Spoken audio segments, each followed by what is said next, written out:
Hello everyone. Today we will talk about how to fix the app of Free Fire. We will go to settings. Then we click on apps. After that we will search the app Free Fire and we will click.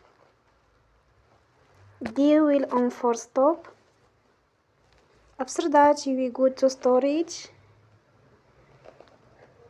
Then we click on clear cache. In the end, you will turn your Wi-Fi and you will turn again. Don't forget to support us by like and subscribe.